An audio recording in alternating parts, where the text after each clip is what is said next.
আমরা তো জানি জ্বর আসলে কেন আমাদের ঠান্ডা লাগে। মাঝে মধ্যে মনে হয় না যখন জ্বর আসতেছে তখন আমি এরকম করে কাঁপতেছি। কেন কেন আমরা কাঁপতেছি, তাই না?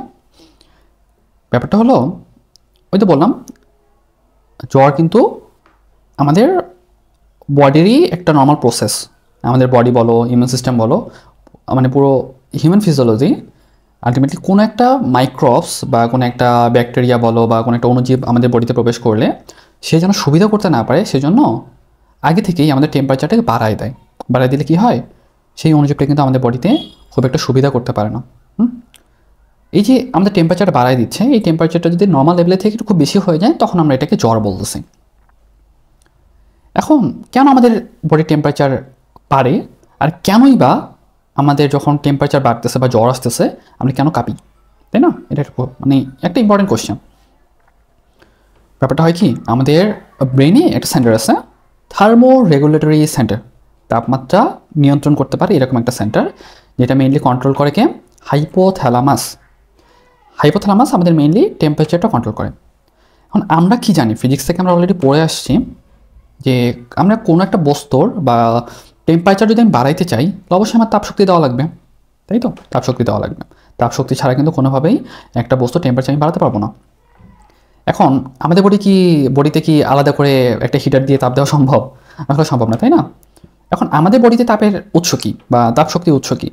আমাদের বডিতে কিন্তু আমরা যে গ্লুকোজ খাই বা বিভিন্ন ধরনের খাবার খাচ্ছি, সেখান থেকে কিন্তু আমাদের শ্বসনের মাধ্যমে এটিপি তৈরি হচ্ছে। এটিপি হিসেবে কিন্তু আমাদের শক্তিটা জমা থাকতেছে। এই এটিপিটাকে যখন আমরা ভাঙি, তখন কিন্তু আমাদের শক্তি উৎপন্ন হয়। এই শক্তি বলতে আসলে মিন করতেছে তাপশক্তি। নর্মালি কি আমাদের এটিপি ভাঙে না? নর্মালি কিন্তু আমাদের এটিপি ভাঙে। যখন আমরা চলাচল করি বা যখন আমরা একটু খেলতে যাই বা নড়াচড়া করি, তখন কিন্তু আমাদের এটিপি ভাঙতেছে। সেই এটিপিটা ভেঙে যে শক্তি উৎপন্ন করতেছে, সেটা রক্তের মাধ্যমে পুরো বডিতে ছড়ায় যাচ্ছে। আলটিমেটলি আমাদের যে হোমিওস্ট্যাসিস বা আমাদের যে নর্মাল টেম্পারেচার যেটা, সেটা মেনটেন করতেছে। কিন্তু যখন জ্বর আসে, তখন হয় কি, আমার টেম্পারেচার কিন্তু অলরেডি অনেক বাড়াতে হবে, তাই না? আমার আমার ব্রেইন অলরেডি জানে যে আমার টেম্পারেচারটা বাড়াতে হবে। কেন বাড়াতে হবে? কারণ যখন আমাদের জ্বর আসে বা কোনো একটা অণুজীব আমাদের বডিতে প্রবেশ করে, পাইরোজেন নামে একটা প্রোটিন তৈরি করে। এই পাইরোজেনটা আমাদের হাইপোথ্যালামাসকে বলে যে টেম্পারেচারটা বাড়িয়ে 102 ডিগ্রি বা 103 ডিগ্রি করে দাও। ব্রেন কিন্তু সে একটা কমান্ড পেয়ে গেছে। এখন আমাদের টেম্পারেচার বাড়াতে হবে। টেম্পারেচার বাড়ানোর জন্য আমার কী দরকার? তাপশক্তি দরকার। তাপশক্তি আসবে কোথা থেকে? এটিপি থেকে। এটিপিকে যখন আমি ভাঙবো, এটিপি ভাঙলে আমি শক্তি পাচ্ছি। কিন্তু ওই যে বললাম, নর্মালি কিন্তু আমাদের এটিপি ভাঙে, কিন্তু খুব কম পরিমাণে ভাঙে বা প্রয়োজন অনুসারে ভাঙে। কিন্তু আমার তো এখন প্রচুর পরিমাণ তাপশক্তি দরকার, তাই না?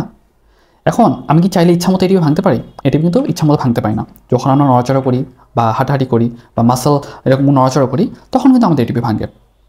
এখন আমার কিন্তু প্রচুর পরিমাণে তাপশক্তি দরকার, প্রচুর পরিমাণে এটিপি ভাঙা দরকার। তখন ব্রেইন বলে কি, হ্যাঁ, এখন তুমি ইচ্ছা করেই তুমি হাত পা নাড়াতে থাকো বা তুমি কম্পিত হতে থাকো। যখন তুমি ইচ্ছা করেই কম্পিত হতে থাকবা, বা আমাদের ব্রেইন কিন্তু এই আপার হ্যান্ড নেয় যে সে আমাদের মাসলগুলোকে ইচ্ছা করেই কম্পিত করতে থাকে। মাসল কম্পিত হলে কী হবে, বা মাসল শিভারিং হলে কী হবে? এটিপি ভাঙবে, তাপশক্তি উৎপন্ন হবে। এক্সট্রা তাপশক্তি উৎপন্ন হলে সেটা কিন্তু আমাদের টেম্পারেচারটাকে বাড়াবে। মেইনলি এই কারণে কিন্তু আমাদের যখন জ্বর আসে, তখন কিন্তু আমাদের হাত পাও কাঁপতে থাকে বা আমাদের একটা শিভারিং বা মানে আমাদের কাঁপুনি দিয়ে জ্বর আসে। যদি শর্টকাটে আমি যদি বলতে চাই, ব্যাপারটা হয় যে আমাদের ব্রেইন কিন্তু একটা কমান্ড পাইছে যে টেম্পারেচারটাকে বাড়াতে হবে। টেম্পারেচার কি এমনি এমনি বাড়বে? এমনি এমনি বাড়ার কোনো চান্সই নেই। তাহলে আমার শক্তি লাগবে, তাই না? আমি তাপশক্তিটা পাবো কীভাবে? এটিপি থেকে। এটিপি তো আর এমনি এমনি ভাঙবে না, তাই না? এটিপিকে আমার ভাঙার জন্য অবশ্যই মাসল মুভমেন্ট করতে হবে।